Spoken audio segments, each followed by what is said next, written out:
All we're asking for is an explanation. Why am I on a reject list? Why has my visa been denied, rejected for three times? That's all we're asking.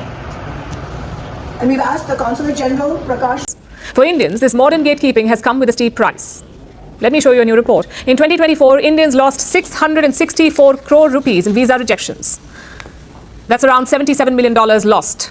Leading this list of rejections are a handful of nations. New Zealand rejects 33 out of every 100 applications from India. Australia turns away 30 in 100. The UK says no to 17%. The Schengen area, Europe, denies 16%. In December, this list had a new addition. The United Arab Emirates, or UAE, is a top travel destination for Indians. 1 in every 4 outbound Indians went to the UAE last year. The rejection rate used to be around 1%, but last month it went up to 6%. And this isn't just about the lost money. It's also about deferred dreams, a planned family vacation, a crucial business meeting, or a life-changing educational opportunity, all crushed under the weight of a denied stamp.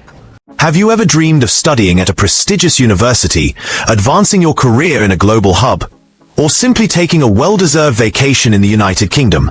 For many skilled and ambitious Indians, this dream is becoming increasingly difficult to achieve. It's a story of modern gatekeeping, where the doors to opportunity are, for many, slamming shut. Today, we are diving deep into a topic that affects millions. We'll explore why so many Indian visa applications are being rejected, the immense financial and emotional cost, and the frustrating reality of global mobility in the 21st century. A recent report revealed a truly staggering figure. In the year 2024 alone, Indians lost an estimated 664 crore rupees, which is roughly $77 million due to visa rejections. This isn't just about the money. It's about deferred dreams, a planned family vacation, a crucial business meeting, or a life-changing educational opportunity, all crushed under the weight of a denied stamp. The United Kingdom, a top destination for Indian professionals and students, is a significant part of this story. But it's not just the UK. While 17 out of every 100 visa applications from India to the UK are rejected, New Zealand turns away 33%, Australia 30%, and the Schengen area denies 16% of Indian applicants. So, what is really going on? Let's focus on the United Kingdom and unravel the complex web of reasons. The UK has long been a magnet for Indian talent, attracting doctors, engineers, IT professionals, and students. However, the landscape is changing. The UK government has made it clear that its goal is to significantly reduce net migration, and this has led to a raft of new policies and a much stricter enforcement environment. One of the primary reasons for refusal is what the UK Home Office calls intentions to return. Applicants, especially for visitor visas, must prove they have strong ties to India, such as a stable job, family commitments, or property, that give them a compelling reason to go back home after their visit. If an immigration officer isn't convinced you'll leave when your visa expires, your application is likely to be denied. But what about those who are already in the UK? The situation can be just as precarious. A visa can be cancelled if an individual ceases to meet the requirements. For a skilled worker, this could happen if their sponsoring employer loses their license. For a student, working more than the permitted 20 hours per week during term time is a direct violation that can lead to visa cancellation and even deportation. Recent policy changes have made the environment even tougher. As of January 2024, most international students on taught postgraduate courses can no longer bring their family members or dependents with them.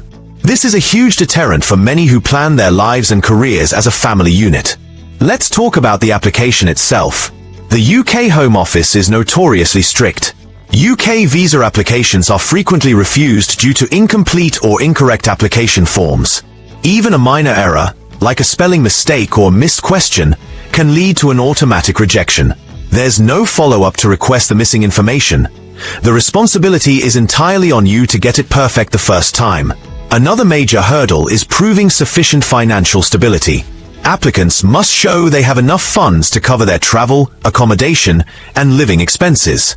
For students, these financial requirements have recently been increased. As of early 2025, a student planning to study in London must show proof of £1,483 per month for up to 9 months. For courses outside London, the figure is £1,136 per month. Irregular or large, unexplained fund transfers into your bank account just before applying can raise red flags. The Home Office wants to see a consistent financial history, not a last-minute scramble. For skilled workers, the rules have become even more stringent. In a major policy shift, the minimum salary threshold for a skilled worker visa was significantly increased.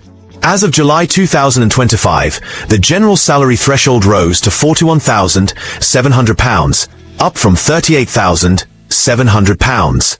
This immediately prices out many qualified individuals, especially those in sectors that aren't high-paying or those at the beginning of their careers. Furthermore, the UK has raised the skill requirement for sponsored jobs from the equivalent of an A-level to a bachelor's degree level, known as RQF Level 6. This change disqualifies over 100 occupations that were previously eligible, particularly in sectors like hospitality and logistics, which have historically relied on Indian workers. Then there's the credibility interview, a mandatory video interview for many student visa applicants.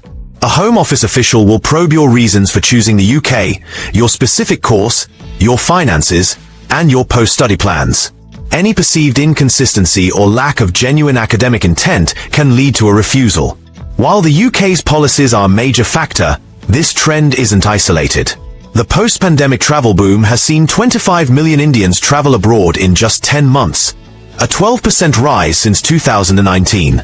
This surge has been met with hardening visa policies across the globe. And finally, we have to talk about the power of the Indian passport.